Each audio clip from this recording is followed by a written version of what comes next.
Alaikum, bonjour à tous, je suis Souadou Kane et c'est vraiment un immense plaisir tey jii nii di leen dalal ci émission bu bees bi ñuy wax Liko Tak Tasuko. Cette émission sera vraiment l'occasion pour yéen de partager ak ñun les différents problèmes que vous rencontrez ci seen vie de couple. Tout l'intérêt de cette émission sera tey jii nii de waxtaan ci vie de couple.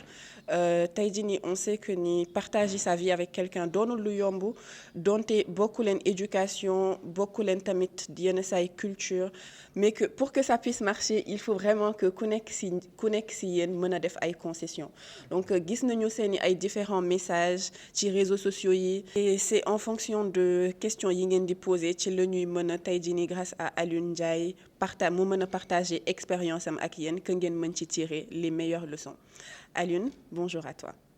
Bonjour Souadou, maa ngi kontaan bokk ak yow table bi pour waxtaanee yoo xam ne defe naa am na solo aussi askan wi bu baax.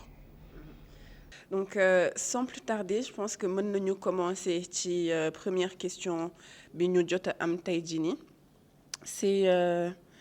une femme qui nous explique un peu que dafa am ay déceptions amoureuses yu bëri et tey elle est à la recherche vraiment d'un homme qui la comprend mais surtout qui la complète. Elle a 30 ans, elle est mère célibataire. Elle est vraiment à la recherche d'un homme bu nga xamante ne da koy mën a comprendre et compléter ko mais qui lui fera découvrir de nouvelles choses, de nouveaux endroits, un homme qui saura surtout lui dire non quand il le faut sans pour autant être imposant. Je suis une femme, c'est une femme vraiment indépendante, mais qui a du mal à obéir quand cela ressemble à un ordre. Donc, c'est une chrétienne et elle précise qu'elle peut se marier avec un musulman si la condition est de ne pas lui imposer sa religion. Donc, voilà. En gros, c'est ça. Loolu mooy préoccupation am et tey jii nii yow lan nga ci xalaat. Alhamdulillah. maa ngi ñaan suñu borom mu suturaal ma ba ma bañ fi wax loo xam ne dina ma ci mere mu suturaal ma tamit ba ma bañ fi wax loo xam ne nit yu baax yi dañ ma ci xeeb waaw bu ñu dégloo li muy wax la dame dont tu parles si je résume un peu quoi tout ce qu'elle a dit c'est une dame nga ne ma dugg na dans la trentaine elle est trentenaire ok c'est une mère célibataire. C'est une femme qui dit qu'elle est indépendante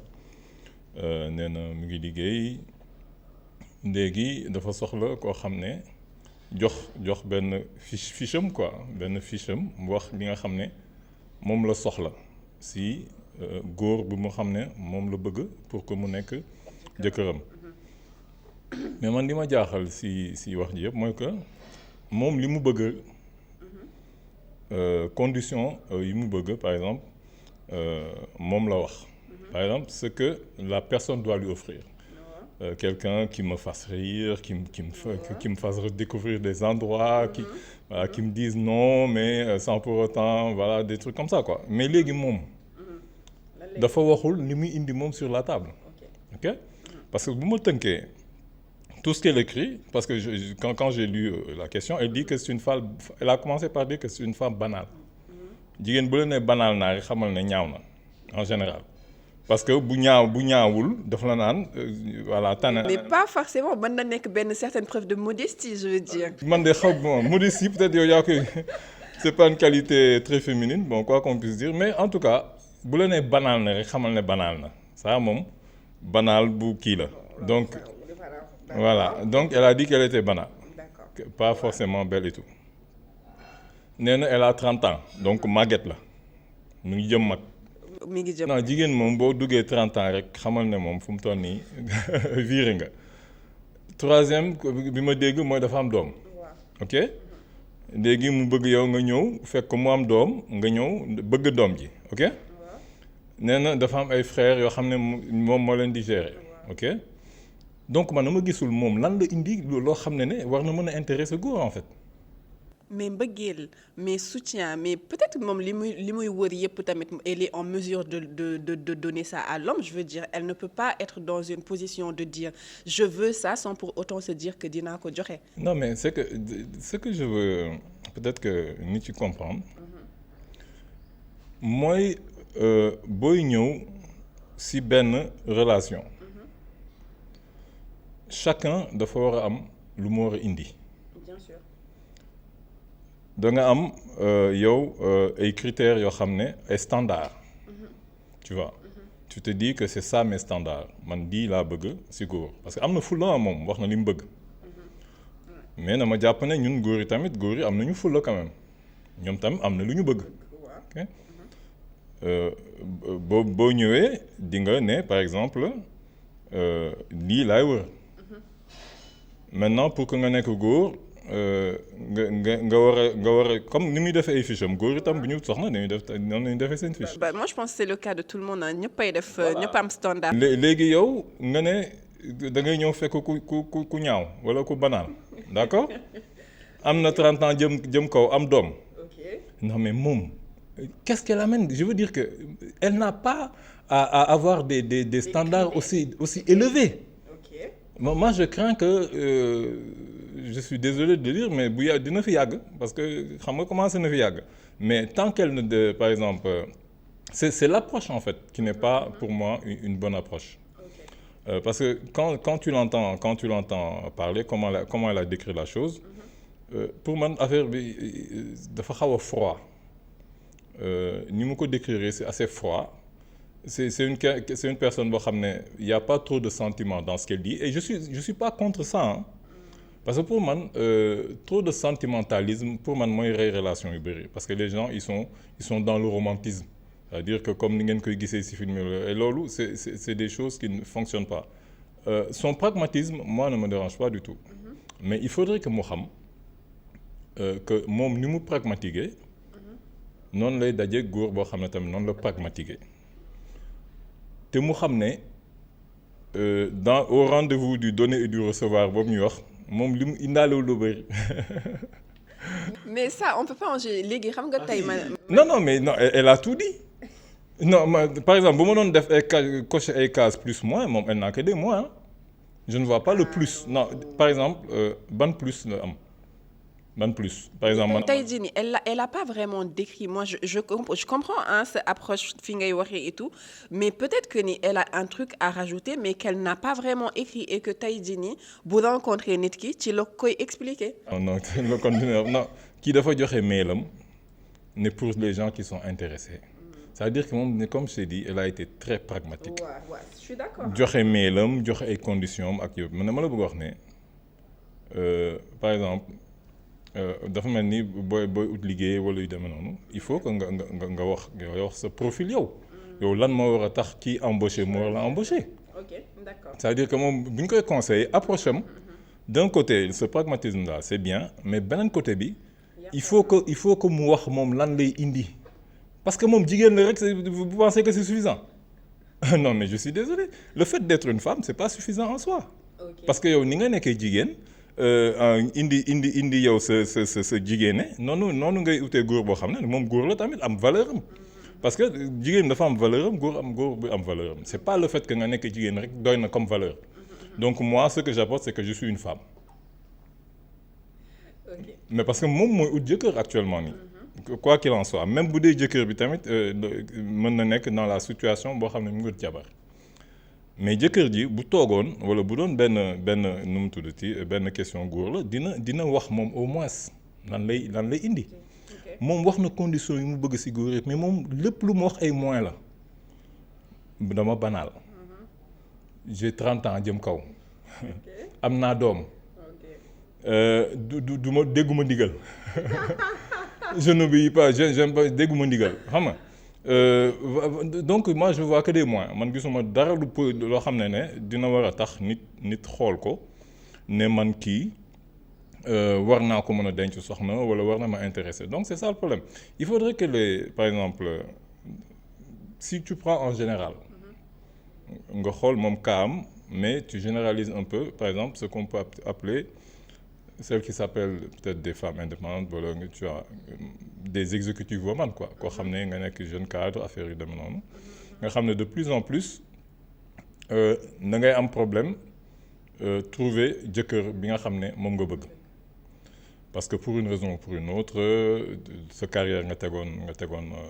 en avant jàng bi nga waree jàng bi li ngay jotee nga fexe vraiment yàlla jàppale nga am sa liggéey nga nekk sa carrière mais tu vois qu'à un moment donné moom voilà moom son cas c'est encore plus spécifique tëb naa kaam parce que moom waxul yan condition la amee doom parce que waxu ko on sait pas dafa divorcer on sait pas quoi que ce soit moom daa indil na la doom te nee na foog nga bëgg ko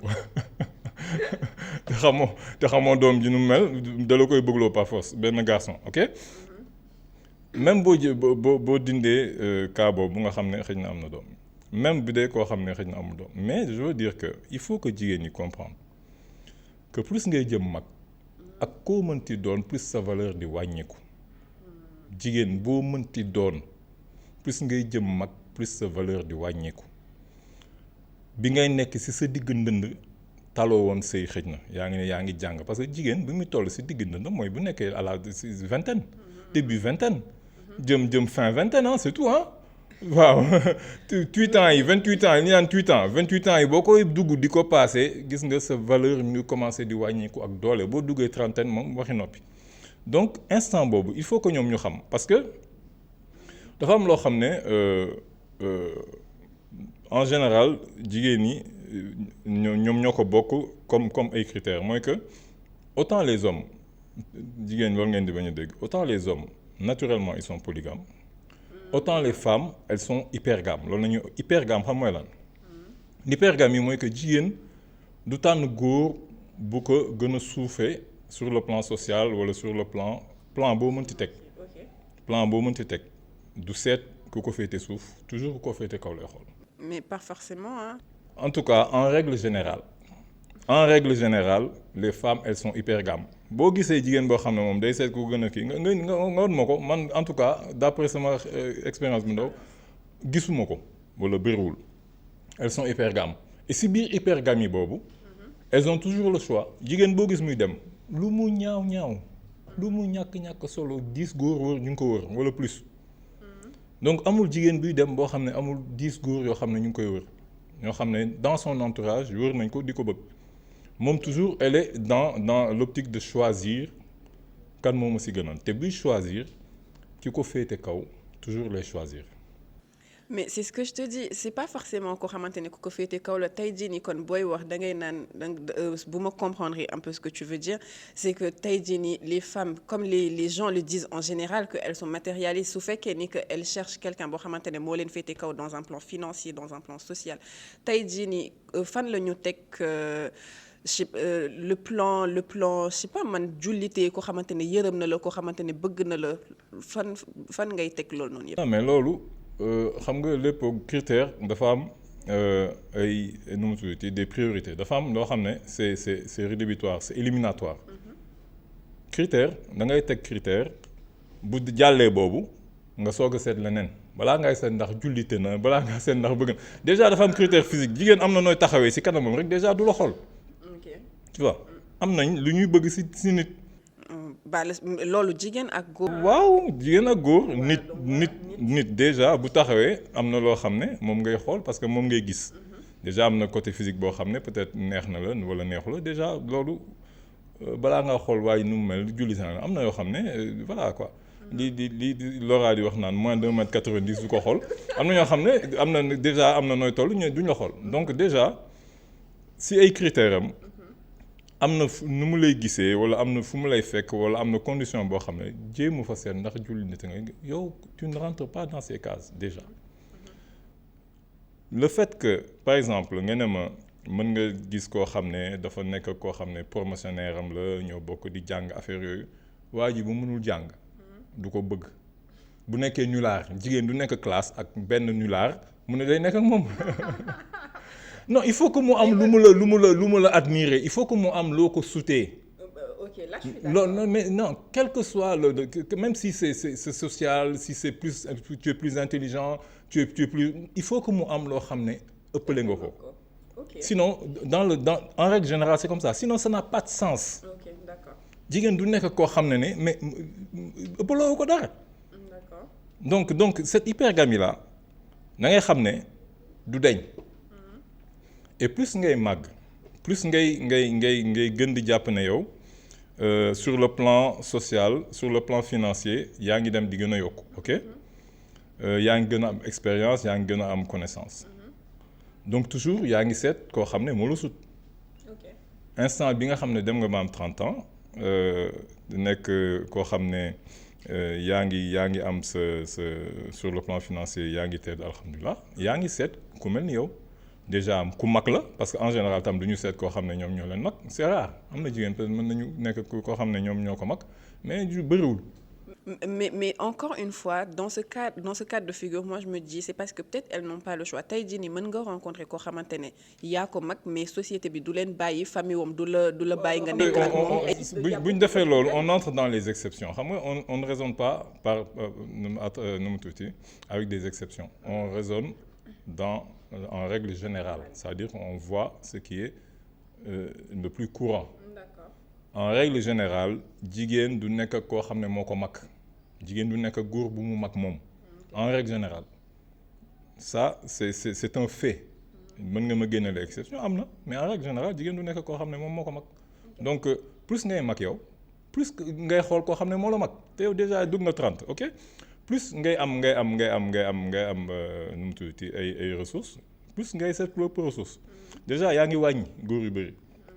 Tu vois plus ngay gën di am xam-xam di gën di am expérience plus yow ngay seet koo xam ne moo lépp xam-xam moo lépp expérience tu vois donc ces critères day sa sélection dafay wàññeeku bu bëri góor yi des top level boobu ngay Ligue des champions boobu ngay wër ñi fay nekk dootul bëri ok yow ñooñ nga teg bët léegi maintenant viens dans jëlal seen perspective ñooñ nga teg bët est-ce que yow lañ teg bët c'est ça le problème pourquoi jigéen yi plus ñuy dem di am âge plus ñuy ñàkk mën a am jëkkër elle se pose nañuy toog di ko misère di jooy naan xaw ma lan ñi may bëgg le cas bi classique ñi may bëgg man bëgguma leen man ñi ma bëgg ñoom waaw xool wala mënuma dem wax leen ouvertement parce que tu vois y a un peu cette pudeur normale en plus góor xam nga c'est rare il faut nga am yooyu beneen voilà. hauteur ak grandeur quoi. loolu sax beneen sujet la mais bu ma si duggee day sori parce que jigéen am na peut-être nooy mën a def ba góor intéressé wu si yow wala ba vraiment nga mën ko am te du sembler ne yaa ngi koy chasse yaa ngi koy en plus du sentir ne proie la parce que boo bëggul nekk proie. nous sommes des chasseurs naturels bëgguñu ñu jigéen ñëw di ñu chasser mais am na stratégie bu jigéen mën a dox ba góor intéressé si moom mais loolu beneen sujet la. mais li ma la bëgg wax mooy góor bi nga xam ne léegi yow tu es trentenaire le gars lui c'est un quadragénaire vraiment affaire am mu ngi dox mu ngi si diggandandam tu vois sur le plan social sur le plan des responsabilités et tout yow moom nga gis moom nga viser moom nga fan mais moom fanwu la yow tu as 30 ans parce que yow li nga jàpp ne mooy sa valeur parce que même boo amee xaalis yow góor xaalisam pour jigéen ñi la ak sa njaboot bi nar a ñëw nu góor nañuy ñun il faut que ñu comprendre dara mooy que góor ñun bu ñuy départ amuñu valeur ok bu ñuy nekk xale nekk 20 ans di jàng nii affaire yooyu ñun on est sans valeur suñu valeur ñun góor nañ koy acquérir difficilement da ngay jàng da ngay commencer liggéey da ngay commencer am situation bu stable ba nga xam ne war nga mën a yor kër nga xam ne war nga mën a am kër nga xalaat am kër gérer say njaboot foofu ngay commencer yow commencer am valeur jigéen bu la xoolee xam ne kii mën na ma yor mën na am ok jigéen day judd rek ak valeur am jigéen day judd ak valeur am plus nag muy màgg plus valeur am di wàññeeku te loolu nag la ñuy ngeen di fàtte jigéen bu am 20 ans soxlawul jàng bi baax na mais na ma ne mu ñàkk jàng mu jàng mu am expérience mu am xaalis bu amee 20 ans 18 ans 21 22 mu ngi si digg ndëndëm valeur am mu ngi ci au top soxlawul dara pour góor gis ko war ko bëgg lu dul physiquement gis na ko neex na ko wax na ak moom dofewul gis na ko set na sa tilimul wala dem c'est tout na toppatoo boppam rek am na valeur góor am na âge boo xam ne loolu toppatoo sa bopp amoo valeur sa valeur na nga koy acquérir jigéen bi day dem di gën a ñàkk valeur am te moom du xam loolu nag moom dafa foog ne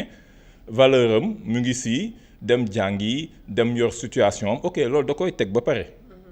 ñi muy viser ñooñu duñ ko xool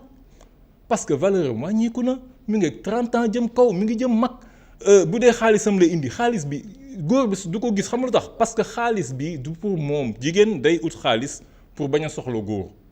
c'est ça la différence jigéen day ut xaalis pour seen baat boobu ngeen di indépendante jigéen day ut xaalis pour nga nekk fekk nga ñàkk fee nekk soxlawu la dina mën a yor ay waajuram du jàppale ay waajuram comme ñoom ni ñu koy waxee du mel noonu affaire yu demee noonu. donc peut-être qu'elles n'ont pas tort mais en tout cas moo tax ñu yàgg ci marché bi duñu gis si kër le problème mooy que moom xaalisam boobu pour loolu la pour yow du la soxla yow sa xaalis lu tax mu am njëriñ nga mën ko indi sur la table mooy que yow sa xaalis pour moom la ñun on se décarcasse pour jox leen ko ak njaboot gi yéen vous vous décarcassez pour doo leen ñu soxla donc xaalis boobu mënoo ko indi sur la table góor bi soxlawu ko parce que doo ko jox amul jigéen buy jox jëkkëram xaalis xam nga lan la ñuy def même bu ñu la soutenir bu yàggee ñu xàddi amul kenn koo xam ne dans le long terme di nga subvenir aux besoins de ton parce que déjà valeur am day wàññoo ko à tes yeux bu demee ba ñàkk bi yàgg moom valeur am day commencer wàññeeku à tes yeux parce que jigéen bëggul koo xam ne da koy gis di ko xeeb c'est ça le problème parce que lii entre en jeu mooy bëri donc xaalis bi même bu dee mi ngi fi du ñun pour ñun du critère bu valable parce que xam nañ jigéen ni muy gérer xaalisam donc yow daraja bi ngay am sa responsabilité ñun amuluñu benn njëriñ parce que au contraire day tax doo ñu tal yow sa patron ngay gën a tal que ñun par exemple nu ñu la soxlawee ci kër gi nga xam ne ñun bu ñu ñëwee sonn nga war ñu vraiment dalal ñu walla vraiment ñu nekk à l'aise mën a fàtte lu bari plus nga nekk à des postes de responsabilité moins nga tal donc loolu yow li nga jàpp ne valeur la pour yow pour ñun dans le couple c'est pas du valeur donc maintenant mooy tax yow boo ñëwee sur la table nga viser waa ji nga xam ne moom defaru na ba pare ba léegi di xool moom nu muy njaboot bu muy am koo xam ne dina mën a nekk soxnaam di yor njabootam xoolu la yow mi am 30 ans jëm kaw mi ngi xool xale yu ndaw yi nekk en bonne santé nekk voilà seen dëgg na ñoom lay xool. mais xale yu ndaw yooyu tamit ñi ngi ci tànku wut tey en fait moi ce que je veux qu'on comprenne c'est que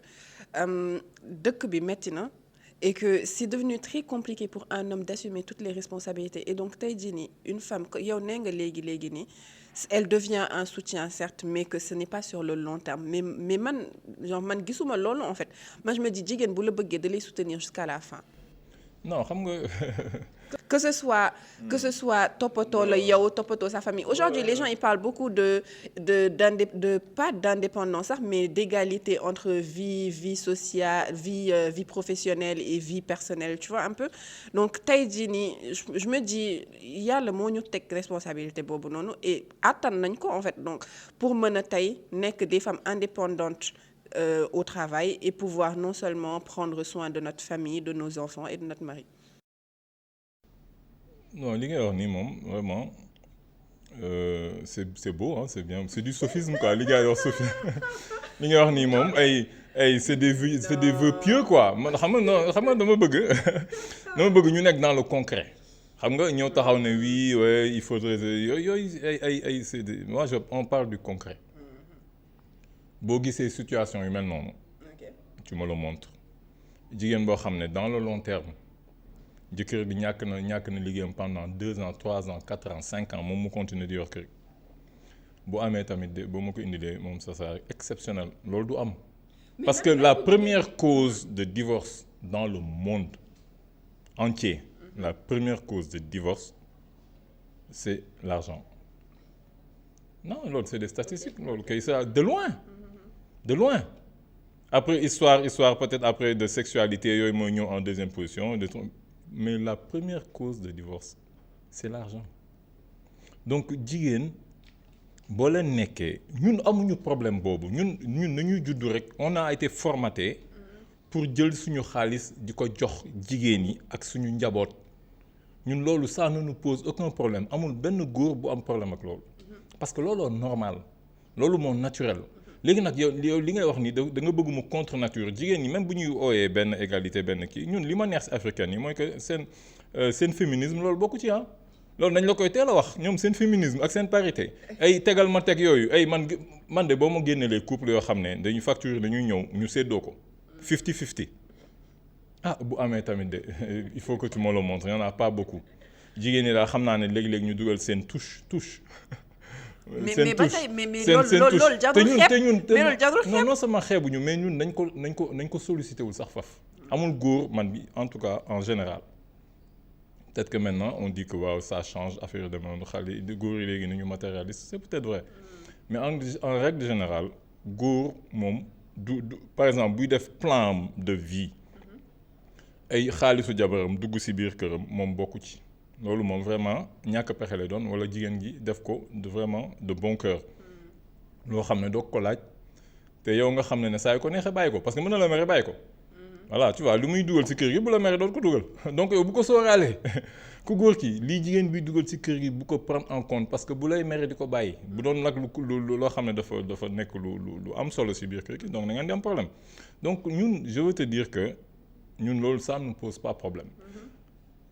parce que li ma indi woon foofu par rapport ak kaam mooy pour nit ñi mën a comprendre à travers kaam ak jigéen ñi nekk ci kaam ñoom ñëpp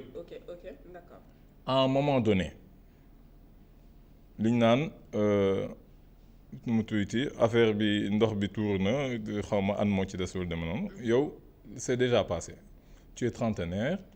sa jàng weesu na sa liggéey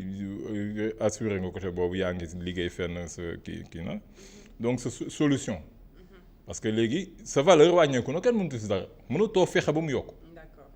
da ngay dem muy gën a wàññeeku c'est la vérité c'est comme ça góor ak jigéen c'est des pôles ñun c'est-à-dire ay pôles nañu on est complémentaires ñun yéen booy dem di gën di am góor buy dem di gën di am valeur di dem di gën di même physiquement sax ni ñuy màggatee ak jigéen ni ñuy màggatee bokkul góor day dem di gën a am valeur même bu ñu gën di dem di nekk mag sax di nekk paa sax ni ñu gën a macha allah jigéen day dem di gën di ñàkk valeur même physiquement tu vois donc ni ngay demee di gën di ñàkk valeur moom muy dem di gën di am valeur donc à un moment donné yow il faut que nga xoolaat tes standards c'est ça le problème. C'est là où comme tu disais au départ bi ngay def l'introduction foofu la ay concessions ak compromis di duggee ces standards ngay wàññi parce que maintenant ñu nekk ci benn monde boo xam ne on est influencé par ce qu'on lit par les lectures par les films tu vois moo taxit yenn ci critères yi nañ naan oui quelqu'un qui me fasse rire qui me fasse rêver qui me fasse découvrir des endroits xam nga di dugal ci non mais xam nga di dugal ay critères yoo xam ne vraiment nañu waxante dëgg loolu ñun bu ñu ko naree yokk ci rey bi ñuy rey suñu bopp di indi ci kër gi di liggéey ba sonn di décarcassé wu pour yéen ñëw ci kër gi sonn bëgg ku la dalal léegi ñu war la wax nag ci boobaa nag léegi yow nag fi war a nekk léegi di nekk au petit soin di xool li mu bëgg mais. Ok mais désolé hein mais c'est pas pour te couper mais je veux dire c'est pas comme nekk au petit soin mais quand on est en couple avec quelqu'un bu ñu comme dal boobu noonu ngay wax dinañu toog waxtaan partager suñu journée qu'est-ce qui nous a marqué qu'est-ce qu'on a fait tu vois un peu ce genre de choses ça facilite la communication et ça renforce l'amour d'un couple quoi. mais loolu dadul critère booy teg c'est-à-dire que. comme dafa war a nekk lu évident ci yow. non c'est pas que dafa c'est-à-dire que c'est pas ndax mën nga ko non c'est que c'est les gens ils sont dans un délire boo xam ne non loolu du loo xam ne moom ngay wër c'est que gis nga couple ñaar ñi ñoo koy doxal. yow en tant que femme ni nga bëgg sa kër mel yow yaa si taxaw c'est pas même que ce soit l'homme que ce soit la femme góor buy xaar ne bonheuram si jabaram la koy amee non dina xaar ba sonn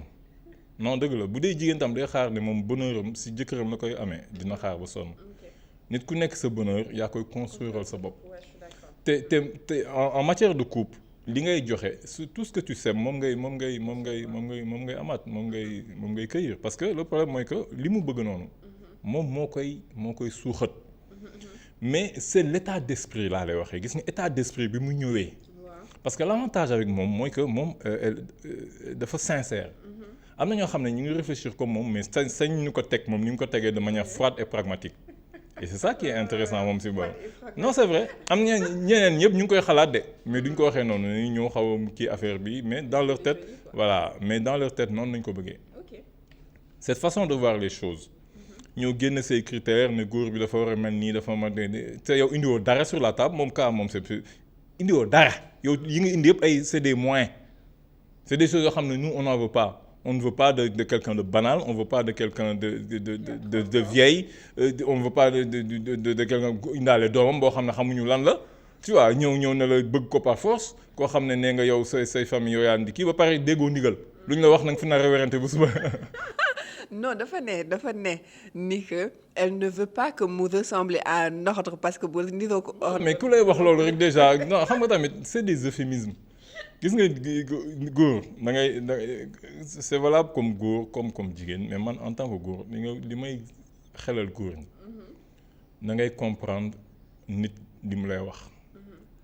Les gens ils parlent par euphémisme ku la ne par exemple man bëgguma ay ordures bu la waxee loolu rek xamal ne kii bul sonn boo si duggee tu n'auras que des problèmes te góor gis nga góor bëggul problème. waaw tu vois nit yi parfois dañuy gis nga góor bëggul problème mënuloo. ngay xëy di nekk ci ay problème di tu vois tu sais pas lan la bu demee lan lay daj même bu dee yow jigéen bi yow yaa ngi ne damay génn man tam damay liggéey mais yow sa liggéey c'est pas déterminant parce que dans la plupart des cas tu n'amènes rien sur la table sa liggéey c'est déterminant pour toi et pour ta famille mais c'est pas déterminant pour c'est une vie de couple quoi. Non, ouais, pour le foyer parce que en règle générale dugaloo dara ci foyer bi. En règle générale lépp luy dem ci foyer bi ci góor gi nañ koy xaar moom yow toggaloo ko moom moo lay toll kuy togg yow paaseloo ko fóotaloo ko ménageloo ko fayoo courant fayoo ndox fayoo téléphone fayoo dara. mën nay togg week-end ah. non léegi toggatuñu même dañu dem ci ay traiteur léegi kenn toggatul jigéen toggatul en général léegi lépp traiteur da ngay togg ñu indi le traiteur affaire dama noonu xamuñu sax nu ñu toggee jéemuñu ko sax tu vois donc le problème mooy que yow tu n'amènes rien tu vois. moom il se décarcasse il se fatigue pour di indi et yow par exemple moom le peu de réconfort bi muy xaar il ne l'a pas tu vois peu de réconfort bi nga xam ne mu ngi koy xaar si yow dès le départ wax nga ko ne du ma la ko jox. mais fu mu ko waxee. mooy que man dégguma ndigal su affaire bu nuuree ordre man du ma si yëf tu vois elle l'a dit très clairement. que nu mu tuddati que tamit je sais pas xaw ma nu mu ko waxee. Pas forcément dire que du la toppatoo que voilà quoi je veux dire. non moom waxul moom c'est que toppatoo bi ma c'est que déggoo ma de moom c'est même pas son projet toppatoo la. non arrête. mais relire question bi moom projet bi moom mooy yow nga toppatoo ko amul dara ci li mu wax lu jëm ci yow c'est de l'égoïsme pur. L'égoïsme pur xam nga vraiment égoïsme basique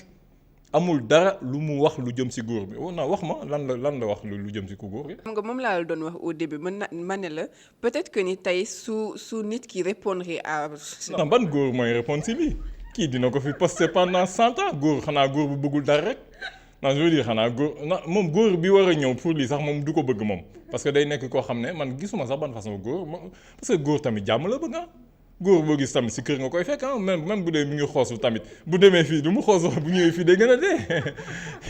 non kii na seetaat sérieusement na seetaat ay critères am moom na seet bu ñëwee moom tam lan lay indi ba pare na defaru gis nga li gën a am solo ci nit comme muy góor comme muy jigéen mooy nga defaru voilà parce que ce soit sur le plan physique parce que physique bi. c'est important moom la nit ki di njëkk a gis. moom non seulement moom la njëkk a gis mais c'est pas en général nit ñi nañu foog ni physique mooy rafetaay wala yooyu c'est pas ça le plus sinon kon xam nga yàlla dafa juste de xam nga nit parfois dañ naan ne oui kii mu gën na rafet gën na kii mais loolu c'est des choses c'est vrai que taar am na mais parfois c'est des choses qui c'est relatif. man jigéen boo xam ne. keneen ki par exemple nga teg ñaari jigéen ki dàq ko fuuf mais man keneen ki mën na ma ko gënal fuuf. waaw bien sûr. nga xam ne kii rafet man du yàgg ba ma xool ko parce que gis naa ci moom loo xam ne même ak taaram mais c'est une question d'attitude am na attitude am na waxin koo xam ne bu ma wax ak yow 2 minutes rek man ree naa la sama liste. tu vois donc c'est même pas que ça physique mooy déjà yow ni nga mel tu prends soin de toi. mettre sa bopp en valeur mais defar tamit sa mental defar sa jikko xam ne par exemple boo bëggee yokk sa valeur am na loo xam ne c'est contre-productif amul njëriñ parce que bu dee yow dès le départ kii ngay indi ay c'est-à-dire antagonisme affaire wu déjà xëccoo wala ñàkk bëgg jàmm wala yu demee noonu loolu c'est pas productif hein. C'est-à-dire que il faut parfois je me pose des questions je me dis que nañu bëgg une chose et son contraire quoi c'est-à-dire c'est très compliqué doo xam exactement lan nañu bëgg parce que nee na quelque part oui qui sache me dire non parfois sans pour autant être trop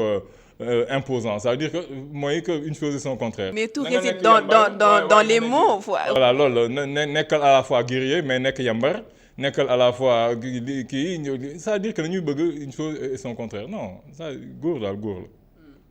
ou dafay nekk góor ou mu bàyyi la yow nga nekk góor mais dans un couple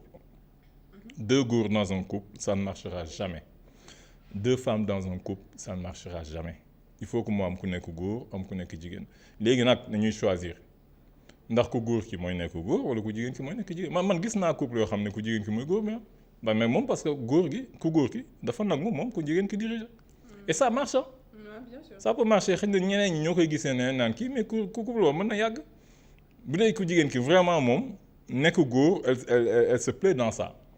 mais nag malheureusement li ëpp si cas yi peut-être que yooyu dañ ko gis yeneen cas yi ëpp si cas yi mooy que nekk góor naturel lu si moom yow daf la dominer rek mais du mu yàgg dina seet keneen ku dominer loolu nag mooy indi yenn problème mais bu dee yow nekk góor dafa naturel si yow yu nga gis góor boo xam ne moom nangu loolu dafa naturel si moom kooku mën ngeen dem mais encore une fois il faut réviser des critères boo demee ba am yenn âge yi wàññil sa standard xam ne yow ñi ngay waruñu la c'est ça.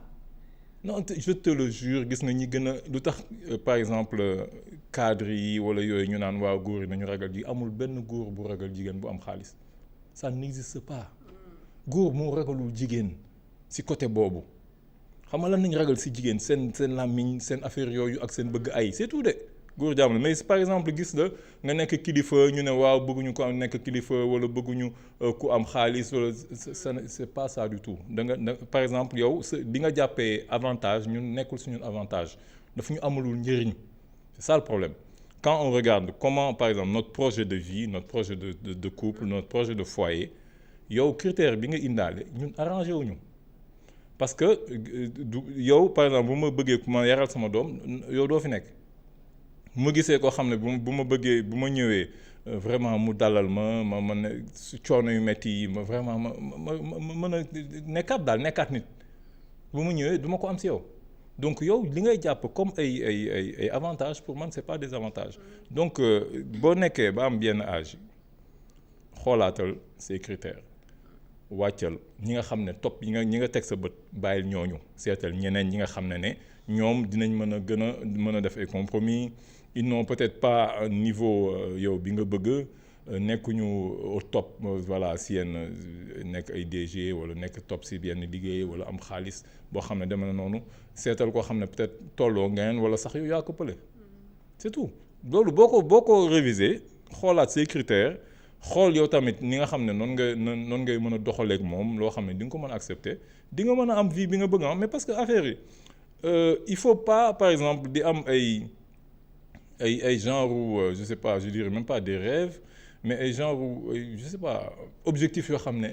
c'est pas atteignable quoi. c'est même pas ça n'existe même pas ça n'existe que dans ta tête ça n'existe que dans les films ça n'existe que dans tu vois dans les romans yi dem noonu am na yoo xam ne c'est pas la vraie vie en fait il faut revenir dans la vraie vie sortir des critères de la vraie vie xool ñi nga xam ne yow noonu nga mën a dundee ba sinon tu fais le choix d'être seul. Et tu essayes de vivre seul et de vivre bien mais c'est très rare nga mën a dund seul et bien parce que nous sommes des êtres sociaux nit di wolof naan nit mooy garabu nit moo soxla nit nekk yow kese moom c'est pas la solution. J'avais une dernière chose bu ma bëggoon rajouter, c'était par rapport ak li nga doon wax léegi ci góor ñi nga xamante ne wutuñu koo xamante ne dafa am benn certaine stabilité financière bu leen di yor et tout mais c'est pas que wutuñu ko ma ne c'est pas du critère bu prépondérance ñoom c'est-à-dire que ñoom c'est pas une obligation quoi. bu ñëw boo dee am nga ko te mën nga gérer loolu wàññiwul dara. man gis naa exemple boo xam ne sama benn xarit boo xam ne dama ko xamoon ci sous-région bi noonu la dëkk tu vois Pape yaayam ministre la woon mais mësul teggi benn obligation par rapport ak jëkkëram moom da daan nekk nu mu tuddati bureau am nekk même bu nekk réunion bu ñu nee jëkkër ji ñëw na moom day bàyyi li muy def ñibbi dem toppatoo ko tegal ko li mu ko tegal delluwaat. C'est pas, ça dépend des femmes. Mais tout ça, je veux dire, c'est de plus en plus exceptionnel. Par exemple, day gën di dem di gën di ñàkk mais am na ñoo xam ne position bu ñu mënti nekk du leen tere ñoom bu ñu demee seen kër ñu xam ne ñoom dañu am borom kër boo xam ne am nañ doxalin boo xam ne war nañ ko doxal ak moom am nañ ay responsabilités yoo xam ne am nañ ko ci kër gi am nañ ay devoirs yoo xam ne war nañ ko def te loolu mënu leen yàqal seen liggéey mën naa joxe exemple yu gën a jege sax tu vois mais damay bañ joxe sama ay exemple yu personnel mais loolu yàgg na am mais dama la bëgg wax ne de plus en plus loolu dafay rare parce que dafa am ñeneen ñoo xam ne dañ koy dugal seen xel yi dugal ko seen bopp yi mooy tax doo leen mën a doxal affaire yi de manière normale. xam naa fi ngay waxee mais tamit man li ma bëggoon rajouter mooy que tey jii nii tamit il y a des hommes qui ne se marient plus par exemple tey jii nii ak des femmes qui n'ont pas une certaine stabilité parce qu'ils se disent que ni dëkk bi metti na voilà quoi que ils ne peuvent pas tout gérer et c'est comme li nga doon wax léegi nii am na ñoo xamante ne certains hommes qui sont assez matérialistes et boo xamante ne seen vision des choses c'est que tey jii nii jigéen dafay indi man ma indi il y en a qui sont dans cette logique là. Oui. loolu dama koy dégg mais entre nga koy dégg ak nga koy gis y a un gap damay dégg ñu koy wax rek mais mosoo ko gis. non applicabilité bi par exemple nga ne ma kër gi waa ji li mu wax noonu xam nga boy nañuy wax rek mais nga ne ma entre nga ne ma lii laa bëgg te nga ne ma man sama kër nii la demee damay indi 50 sama jabar indi 50 te mu ngi dox depuis des années cas boobu laa bëgg ñu indil ma. parce que dañ koy wax mais entre ñu wax ko ak nga ñëw doxal ko ci biir kër gi ça y a une grande différence parce que ñu taxaw naan oui man léegi cas du ma kii cas social comme ni ñu koy waxee man dama bëgg a jigéen bu kii waaw non yooyu ay wax la mais en général pourquoi couple yi di gaaw tas léegi pourquoi divorce yi bëri parce que loolu c'est pas kii nu mu tuddati. ça ne marche pas. ça dans le long terme non c'est pas une situation qui est durable loolu mën ngeen ko wax nii bi affaire bi neex nii au départ xumb noonu ngeen wax noonu mais bu ñu demee ba ci biir ba coow yu commencé problème yu commencé loolu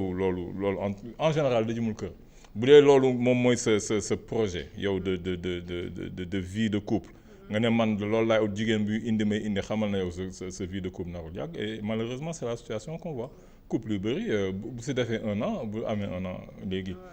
c'est un record. Voilà. Et c'est dommage. Alors ci deuxième question bi beneen jigéen la bu ñuy partager tamit son expérience donc tey moom je pense que ni elle est amoureuse en fait de l'ex-mari d'une de ses connaissances là parce que tey jii nii elles étaient amies il y a longtemps mais avec les activités ku nekk ci kuwaawam et tout bëri liggéey moo tax tey jii nii kii watuñu dégganteetuñu mais assisté woon na mariage am moom tamit elle a été mariée mais divorcée donc elle a changé de ville ba mu divorcé wee et elle a rencontré l'ex-mari de cette connaissance là comme c'est à l'étranger ñaari sénégalais ñu rencontré wu ils sont devenus très proches de fil en aiguille ñuy waxtaan et tout ba benn moment góor bi il y a eu un baiser qui a été échangé et góor bi tey jii nii daf koy waxu mariage mais ba tey jii nii moom elle sait pas en fait naka lay doxalee. Depuis, on est devenus inséparables et lui veut qu'on se marie pour être enfin ensemble et libre face à la face du monde. Le problème, c'est moi, en fait, je me vois très mal avec lui, sachant la relation que j'ai eue avec son ex-femme. Qu'en pensez-vous? léegi keneen ki moom nee na dafa bëgg rompre relation wam ak copain wam parce que ils ne sont pas dans le halal et vu que ay étudiants la ñu et que amuñu projet mariage bon loolu tamit bëggoon na am ci sa xalaat. ok parce que lu tax ñaari laaj yooyu mën a ànd mooy que kiy njëkk laaj par exemple par rapport ak ça elle dit que c'est pas son ami quoi comme léegi bëgg na jël jëkkër ji moo tax nee na du xaritam léegi connaissance la ko laax donte nee na elles ont partagé beaucoup de choses ñëw na mariage am dem na mariage am elles étaient très proches à un moment xam nga toujours ndeysaan da ngeen di wax ne toujours damay kii mais jigéen moom boo koy déglu rek si biir waxam rek day contredire boppam dina la wax une chose et son contraire loolu moom dafa bëri si seen communication du sama xarit sama connaissance la mais à un moment donné on était très proches mais léegi c'est juste connaissance laa koy jàppee parce que voilà comme da bëgg nga jëkkër ji léegi connaissance la mais en dehors de loolu moom problème bi muy wax mooy le regard des autres moom problème ak société bi lay wax moom ak ñaari étudiants yi nga xam ne nee nañ dañu bëgg a sëy te pareeguñu léegi comme ñoom nañu nekkoon di farantu léegi mu ne dafa bëgg bàyyi parce que nekkuñu ci lu dagan ok loolu problème bi muy adressé en fait c'est beaucoup plus profond parce que nit nañuy dem ba ñun nit yi nañu gën a ragal ka yàlla loolu la nañu dem ba nit yi nañuy gën a ragal ka yàlla te yàlla daf ne bu leen ragal leen ma man tu vois bu leen ragal ñoom ragal leen ma man donc li am solo mooy yow nga xam ndax man li ma nekk waaw même en dehors xam nga dagan ak ñàkk dagan dafa vague c'est-à-dire da ngay li ma nekk nii ndax yoon la si kanamu suñu borom wala ndax du yoon ndax suñu borom am na lu mu ci wax wala amul lu mu ci wax parce que dagan am gis nga àdduna lépp li nga xam ne suñu borom néewul ne dafa xaraam rek dagan na même en droit positif lépp lu ñu la waxul ne c'est interdit rek c'est permis waaw donc lu yàlla néewul lii dafa xaraam de manière explicite te moom nee na ne lépp lu araam wax naa ko donc lu mu la waxul rek xamal ne araam léegi nag ndax war nga ko def wala war ko def loolu c'est autre chose tu vois voilà man par exemple mën nañ ne lekk yàpp xaj araamul parce que yàlla araamul mais man du ma ko lekk parce que neexuma wala man ak yàpp jaan wala yàpp golo am na ñu koy lekk xam nga du ma ne waaw man ni ma ko xëj na seexluwee am na ñoo xam ne donc voilà donc yooyu day nekk après yeneen considération léegi li jaral laaj mooy lan mooy sëy en fait tu vois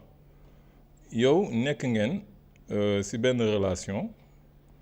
ngeen am tur boo leen ko jox yéen dans la société te yéen jéemoo leen xam suñu borom ban tur la ko jox à quel moment ngeen di nekk ci relation mu doon sëy c'est ça et ñun ci suñu aada daf ci dem ba affaire bi dafa mujj compliqué parce que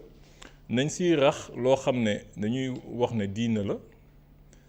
te fekk boo koy layal sax yow mënoo ko layal ci diine parce que nit ñi ñun julli ci d'accorduñu ci lan mooy diine déjà tu vois parce que ñun question booy xool toujours en général nit yi laaj ci réew mu mel ni Sénégal nga xam ne ñun sénégalais ak diine moom comme mburu ak soow la pour que nga mën ko génne benn bi lu jafe la même buy réfléchir lu mu mënti wax moom si noonu lay réfléchir est-ce que lii lan dagan na wala araam c'est automatique en général chez nous donc suñuy question yëpp day ñëwaat si loolu moo tax ñu bëri ay oustaz ak affaire yooyu kii toujours ku nekk di wax sa xalaat donc ñun jubóowuñ sax si lan mooy diine parce que dafa am ñoo xam ne nañu naan waaw diine ji mooy li yàlla wax si alxuraan ak li yonent bi wax li ñu wax ne moom la yonent bi wax parce que li yonent bi wax dëggantaan xëy na jafe nañu xam ko li ñu wax ne moom la wax ñenn ñi ne boo si jógee foofu sam nga teg si li nga xam ne moom la borom xam si ñi jàpp ne ñooy borom xam-xam wax nañ ko si wax après ñeneen ñi tam ne la bon bu ñu si jëlee loolu après nañ si xool li nga xam ne moo rafet wala li nga xam ne moom la moom la société bi di wax affaire bi dem ba doon tu vois sëru ñambaas bu compliqué. voilà léegi nag bu dee par exemple man dama jël cas bi nga xam ne man pour man moo gën a simple te moo gën a dal sama xel man en tant que Aliou Ndiaye man personnellement mooy nga ne lan la si yàlla wax yem foofu. donc bu dee nañuy xool lan la yàlla wax ci relation góor ak jigéen lan la yàlla wax ne mooy sëy da ngay xam ne da ngay gis ne suñu borom dafa yombal sëy lool ba pare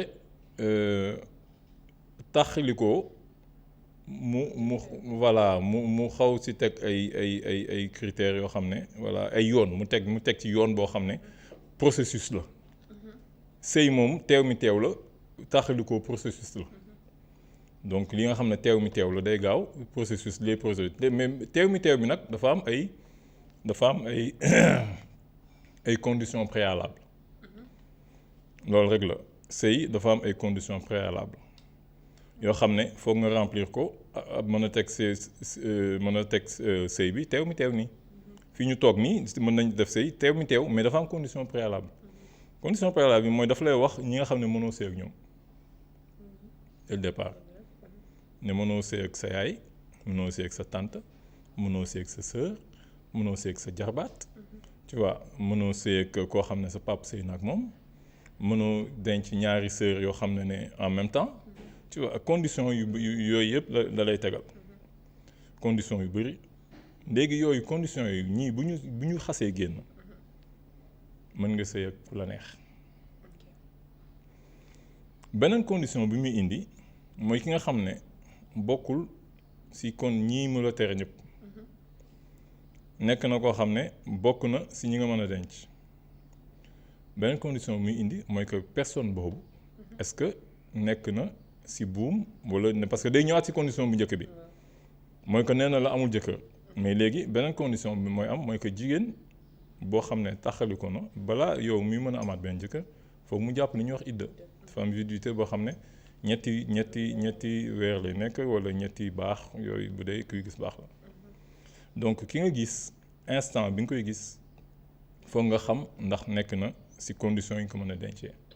mooy que foog mu mën a toog ñetti weer yoo xam ne le instant parce que li gën a wóor mooy yow instant bi nga koy xam labat ko ñetti weer dina la permettre nga xam ko jikko yi nga xam ne ni mu ngi nekk ci moom wala yi nekk ci yow moom mu gis ko te dina permettre bu dee naxu la wala fenu la nga xam ne kenn nekkul ak moom pendant ces 3 mois là nga xam ne yow di nga mën a xam ne kii au moins mën nga nekk ak moom sauf mu nekk koo xam ne wóor na ne xale bu tuuti la boo xam ne voilà mu ngi jóge këram wala xale la moo gën a voilà te âge u xale yooyu sax léegi nekk nañ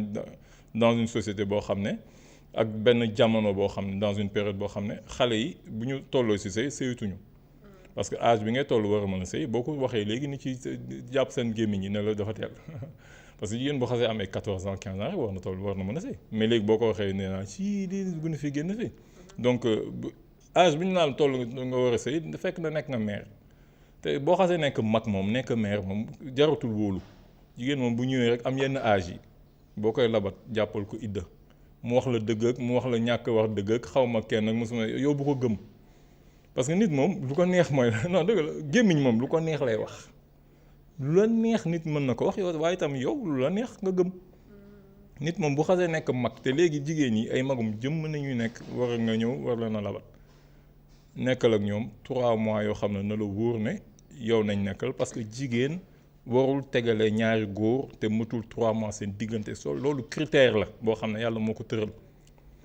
jigéen warul tegale ñaari góor te 3 mois doxul ci diggante bi te ñun nag dañ ko jàppee ci côté mariage bu légal parce que moom laa lay wax ne parce que mariage laa la bëgg définiral rapport entre góor ak jigéen yàlla mariage la ci xam rapport bu bokkul ci mariage parce que léeg-léeg dañuy wax benn baat di wax par exemple njaaloo lan mooy njaaloo mooy nga nekk ak ñii ñu mu la interdiral tu vois ñi mu la interdiral ñii koo ci mënti nekkal loolu mooy njaaloo parce que c'est des mots yoo xam ne il faut les définir ñi nañu ay adultère de mooy ñi mu la interdire ku sëy jigéen bu nekk ci buum say yaay say jabar say jarbaat say affaire dem na ñooñu c'est interdit ñi ci des nag lu tax mu simple mooy que ci critères yi ñun nañ ci yokk ay critères yoo xam ne man gisuma ko yàlla joxe ko nit ki nag bu la neexee ñu wax ne gis nañ ko fii mais bu dee nañu xool rek li yàlla wax ci téeram am na conditions yi ñuy teg ci sëy yàlla moom mi nga xam ne moom moo ñu bind tey teg ay conditions tegu ko mais par exemple ne dafa war am seede dafa war am kilifa boo xam ne moo leen war loolu yàlla de man gisuma fu mu ko tegee ci condition benn condition la wax ne foog nga gis njaati gi mooy bu dee jaam la njaati gém nga war a laaj non da nga koy laaj autorisation parce que moom dafa nekk ci buumu njaam donc moomul boppam njaati gém ngay laaj mais sinon jigéen boo xam ne nekkul ci benn buumu njaam moom elle est autonome la moom boppam société bi moomu ko bàyyi moomu kenn moom ko yàlla moo ko moom te yàlla bi ko moom waxu la ne nu mu tuddati dafa soxla benn nit voilà non seulement nii seede nii koo xam ne moom moo ko war a jox autorisation tu vois donc bëri na situation yoo xam ne nit mën na ci sëy yàlla d'accord ko te ñun ñoo ko bañ suñu bopp ñoo ko bañal suñu bopp yombal li nga xam ne nag mooy caaxaan yombal caaxaan te gis nga lan moo indi caaxaan mooy ku jigéen ki accepter ku góor ki nekk ak moom te joxu ko benn garantie loolu mooy caaxaan parce que góor ak jigéen dafa am ñaar ku jigéen ki moom mooy la gardienne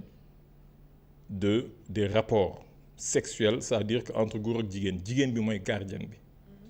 moom la ko yàlla aarloo moom la def ci moom mandarga boo xam ne mooy xam ndax mës na am rapport wala mësul am rapport mandarga boobu nekkul ci góor voilà ci jigéen la nekk donc moom mooy gardienne jigéen bu nee déedéet rapport du mës a am foo koy defee moom mooy gardienne bi moom en contrepartie xam nga lu mu lay laaj mooy engagement parce que dafa lay moom problème mooy lan je suis daan ba mais yow si lan moo tax ñu war ko def lan nga indi lan mooy li may rassurer man ban engagement ngay am mooy que nu mu tuddati di nga ma toppatoo di nga ma protéger su ma soxlaa di nga ma pourvoir à mes besoins doom bu si juddoo yow yaay baay bi te yaa koy toppatoo protéger man ak sama njaboot moom engagement boobu lay laaj mu wax la ko mu ñàkk la ko wax mu nekk si loo xam ne société bi nangu na ko comme mariage bu société bi tëral wala mu nekk si benn relation ñoom lu ñuy wax relation je suis en couple parce que léegi yooyu ngeen di wax dama la bëgg wax ne dans la tête dans la psychologie de la femme elle ne fait pas de différence entre góor bu mu nekkal en couple muy far ak ñàkk far ak góor bi nga xam ne moom mooy jëkkëram moom bu la nangoo comme yow nu mu tuddati comme son compagnon rek c'est la même chose pour moom moo tax it après ñu naan oui pourquoi par exemple jigéen bi dafa yomb lu tax mais non mais parce que yow yaa jàpp ne dafa yomb mais moom pour ça dans sa tête c'est son homme ba bañ na ba ñoom la ñu wax léegi duñu wax sax sama jëkkër quand il dit c'est mon homme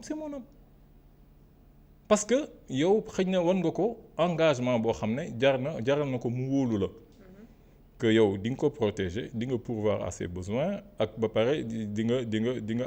assumer la paternité de doom su judd loolu mooy mariage si kanamu yàlla xam nga lu koy prouver booy xool si di texte yi di wax si alxuraan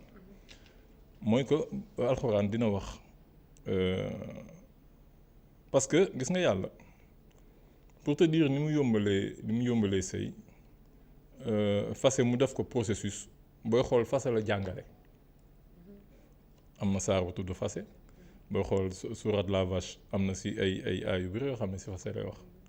parce que fase lay teg condition yi ñaata yoon nga war a fase boo fasee ñaata période lay jàpp idda bu jàppee idda boo koy jëlaat noo koy jëlaatee wala boo leen di taxalikoo nag ngeen di taxalikoo ba pare boo leen taxalikoo foofu lay teg seede pour te dire que foofu mooy processus bi gën a compliqué boo leen di taxalikoo moo am seede mariage waxu si seede mariage xam nga lu mu la wax engagement ak can nga jox ko can nga am sa nga am def engagement te yow nga jox ko can mooy que nga jox ko montant xaalis bi nga xam ne mooy tax nga mérito nekk ak moom. léegi bi muy jàngalee fase dafa ne jigéen boo xam ne joxuloo ko can jegewoo ko laaloo ko boo koy fase du jàpp idda. jigéen boo xam ne joxoo ko can laaloo ko te nga war ko fase ça veut dire que nekkoon na sa jabar foofu lan moo fa nekkoon si am na lu fa nekkoon mooy engagement mooy que boo gisee oui non joxoo ko can dafa la njëkk ne ki nga xam ne joxoo ko can laaloo ko boo leen di boo koy fase nu mu tuddati mën na du jàpp mën na bañ a jàpp idda te en plus y a pas d'engagement après mu teg si ne la ki nga xam ne jox nga ko can mais laaloo ko moom du jàpp idda mais nu mu tuddati du la delloo sa can entier sa moitié can la lay delloo te boo ko baalee sax moo gën mais kooku jox nga ko can mais jegewoo ko boo koy fase da lay jox la moitié de li nga ko jox mais mën nga ko bañ a jël mais ki nga xam ne joxoo ko can laaloo ko amul benn engagement boo ko bàyyee comme joxoo ko xaalis du jàpp idda te amul dara lu mu la delloo mais kooku noonu na ngeen sëyoon te joxoo ko can ba pare jegewoo ko lan moo fa nekkoon foofu engagement mooy sëy c'est-à-dire que jigéen boo ñëwee gëmloo ko ne ko yow dinaa nekk ak yow yow laa bëgg dinaa la toppatoo sa doom bu juddoo je se prends en charge yow nga engagé parce que góor xam ne luy engagement dofuñu engagement boobu boo ko xasee def nga xam ko nga ñàkk ko xam yow jàppal ni ki nga nekkal sëy la boo ko bàyyee na nga ko fase te nit góor yomb na leen engagement à la légère donc mu neex na ñu bàyyi la mais loolu fa yàlla fase la sa kàddu bi nga jox jigéen pour nekk ak moom si fa yàlla sëy la donc dafa jarul oyofal te góor yi dofuñu gis nga góor boo ko ne woon mën naa la may jabar si engagement laajuma la dara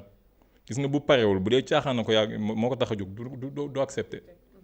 il va même pas accepter nga yow jigéen yow nga yombalal ko ne ko man de sama waa kër nee nañu ñoom vraiment laajuñu dara tugg na fi gën a fi man su léegi sax mën nañu non moom bu parewul bu dee moom parewul engagement bi moo diis tout le reste diisul ni ñu lay wax ay xaalis beeg dajale non moom il n'est pas prêt à s'engager lui il veut la facilité mooy que mu am la dans nu mu gën a yombee te dara du ko si fekk engagement amu si doom bu si juddoo yoonam nekku ci yow soo fe yow toppatoo la moom li mu soxla rek mooy yow li nga xam ne moom la bëgg si yow c'est tout. donc li ma la bëgg expliquer mooy que booy ñëwaat si ñaari question yi mooy que ñoom seen préoccupation. société bi la. voilà mooy ni ñuy nekkee si li nga xam ne dañuy jubóog seen borom moo tax ma bëgg la wax ne nekkinu ñaari nit seen nu mu tudd yoonu société bi nekku ci góor bi na jël engagement jigéen loolu la war a muus ndax ki ma nekkal nangu na jël engagement bu nanguwul engagement ne ko fu ñukk ni yekk bu naqari te dem si góor boo xam ne dina jël ay engagement am li leen di tardel parfois nag mooy di nekk koo xam ne il ne s'engage pas nga perte sa temps perte sa jeunesse pour rien du tout parce que kooku du góor boo xam ne day engagé wu góor buy engagé wu teel na yomb na xam donc bu dee da nga nekk góor boo xam ne il s'engage ngeen marié wu lu yomb la surtout boo nekkee bitim réew ngeen dem si n'importe quelle mairie ñu may leen jëkkër ak jabar ngeen bu dee da nga bëgg koo xam ne am na lu ko attesté wala symbole boobu bu dee dafa am si yow importance wala nga dem ñi fay nekk si communauté boo xam ne jullit nga fa n'importe qui mën nga dem si imam wala nga dem si n'importe qui bu dee loolu par exemple symbolique boobu dafa am si yow importance nga dem bu may leen mais na fekk góor bi nangu na engagé wu et c'est tout léegi bu dee par exemple yow sa xarit bi nga xam mais loolu nit yi dama xamul lu ci nekk nga am sa xarit mu amoon kenn waaw moom mu bàyyi ko nga nekk ak moom loolu nit yi ñoo ko bëgg comme moom na déjà nee na connaissance la